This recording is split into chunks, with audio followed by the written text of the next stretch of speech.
一位来自东突厥斯坦的哈萨克族女性获颁美国国务院1年1度的国际妇女勇气奖，她也是第一批揭露中国拘禁营的受害者之一。美国国务院星期三举行年度国际妇女勇气奖颁奖典礼，这个奖项表彰世界各地那些在和平、正义、人权、性别平等、女性福权等方面展现出非凡勇气和领导力的女性。第一夫人梅拉尼亚·特朗普出席典礼并致辞，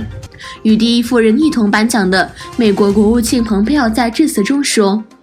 今天我们还要向萨伊拉·古里·萨乌提拜致敬。他以前是一名医生，他曾被迫与家人分离，在狱中受到折磨，并仅仅因讲述事实而面临处决。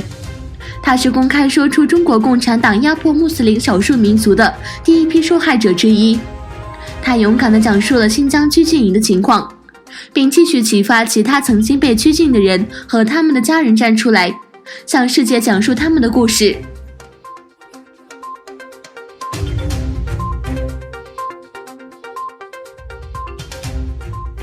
克里米亚新闻社采访了安卡拉哈克拜勒姆瓦里大学法学院讲师艾利亚斯多甘教授，就中国当局在东突厥斯坦犯下的种族灭绝罪和对抗措施进行谈话。他强调，中国的罪行属于联合国通过的1948年防止及惩治种族灭绝公约，东突厥斯坦受害人的权利可在国际刑事法院得到维护。多安教授谈到东突厥斯坦的侵犯人权行为时说：“若维吾尔人要求，作为律师，我将在国际法院跟进该问题。”另一方面，在可尼亚内科密丁阿尔巴堪大学社会科学学院举行的东突厥斯坦和中国压迫会议上发表讲话的萨伊特图姆图克先生说：“不幸的是，自中国占领以来，东突厥斯坦已进入中世纪黑暗，一直在中国的压迫下生活了70年。”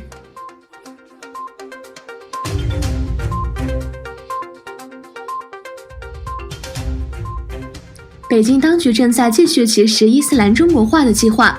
中国当局于2014年宣布使伊斯兰教适应中国式社会主义的政策。该政策不仅在东突厥斯坦禁止了与宗教有关的一切，而且还导致了宗教书籍的焚烧、清真寺的拆除，甚至数百万穆斯林被关押在集中营，从铲除伊斯兰标志、改造阿拉伯风格建筑，到给穆斯林洗脑。中共在推动东突厥斯坦以外伊斯兰教的中国化进程。据韩东网报道，2019年11月，山东省某县统战部要求清除清真寺内所有带阿拉伯文的伊斯兰教标志，并全部换成习近平语录。随即，该县多所清真寺的阿拉伯文标志都被不忘初心、牢记使命、同心共筑中国梦等习近平的语录以及新宗教事务条例所取代。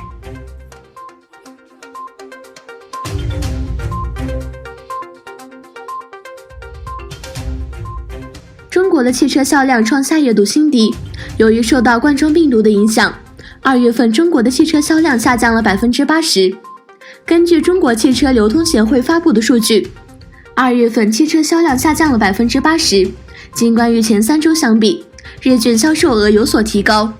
但市场低迷达到了历史最高水平。中国汽车流通协会说，展厅中的供应商已经在前3周开始运营，但是由于客户流非常少，因此目前没有好货出售。丰田汽车宣布在中国的销量为23800辆，同比下降70%。另一方面，中国新型冠状病毒感染造成的死亡人数已经上升到3144人。国家卫生委员会的一份声明说，在过去的24小时内，该病在中国造成31人死亡，并诊断出139名新患者。